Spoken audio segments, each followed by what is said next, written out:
नमस्कार मित्रांनो, आजच्या या व्हिडिओमध्ये आपण ज्या विद्यार्थ्यांनी पोलीस भरतीसाठी जे एक्झाम वगैरे क्वालिफाय झालेले होते आणि त्यांनी जी डॉक्युमेंट व्हेरिफिकेशन केलेलं आहे, तर त्यांचे आपल्याला कमेंट वगैरे आहे तर ते यायला लागलेले आहे की आमची DV वगैरे झालेली आहे, तर आम्हाला जो ॲप्लिकेशन आहे तर तो ॲक्सेप्ट झालेला आहे किंवा अप्रूव्ह झालेला आहे की नाही, तर ते आम्हाला कशा पद्धतीने समजणार आहे. तर त्या संबंधित माहिती आहे तर ती आपण या व्हिडिओमध्ये पाहणार आहे.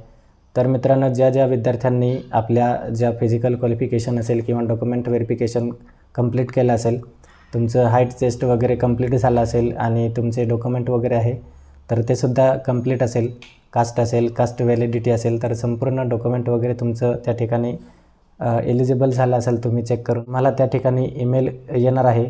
तुमचा जो ॲप्लिकेशन आहे तर तो अप्रूव्ह झालेला आहे किंवा ॲक्सेप्ट झालेला आहे म्हणून जी तारीख आणि टाईम आहे तर तो त्या ठिकाणी दाखवला जाणार आणि तुमचे जे ॲप्लिकेशन आहे तर ते त्या ठिकाणी ॲक्सेप्ट केले जाणार आहे. अशा प्रकारचा ईमेल किंवा मेसेज तुम्हाला येणार आहे. तर कशा पद्धतीने तुम्हाला ईमेल येणार आहे तर तो या ठिकाणी मी स्क्रीनवरती दाखवणार आहे. तर त्या पद्धतीने तुमचं जे PRN नंबर असेल किंवा पोलीस भरतीसाठी तुम्ही जी स्कीम निवडली होती तर ती स्कीम नेम आणि तुम्हाला जो ॲप्लिकेशन आहे तर तो ॲक्सेप्ट झालेला आहे, अशा प्रकारचा जो ईमेल आहे किंवा मेसेज आहे तर तो तुम्हाला त्या ठिकाणी येणार आहे. जर तुमचं हाईट टेस्टमध्ये काही प्रॉब्लेम असेल तर तुम्हाला त्या ठिकाणी रिजेक्ट केले जाऊ शकते, कारण DV करण्यासाठी बाहेरचे लोक त्या ठिकाणी येतात आणि काही विद्यार्थी म्हणजेच हाईट असेल, चेस्ट असेल आणि डॉक्युमेंटमध्ये त्या ठिकाणी बाहेर पडलेले आहे, रिजेक्ट झालेले आहे.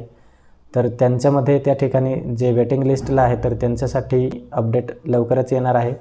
तर ती अपडेट्ससुद्धा आपल्या चॅनलवरती त्या ठिकाणी लवकरच प्रोव्हाइड करणार. अशा प्रकारचे नवनवीन अपडेट्स वगैरे आहे तर ते सर्वात पहिल्यांदा पाहण्यासाठी आपला जो चॅनल आहे तर तो सबस्क्राईब करून ठेवा. थँक्यू.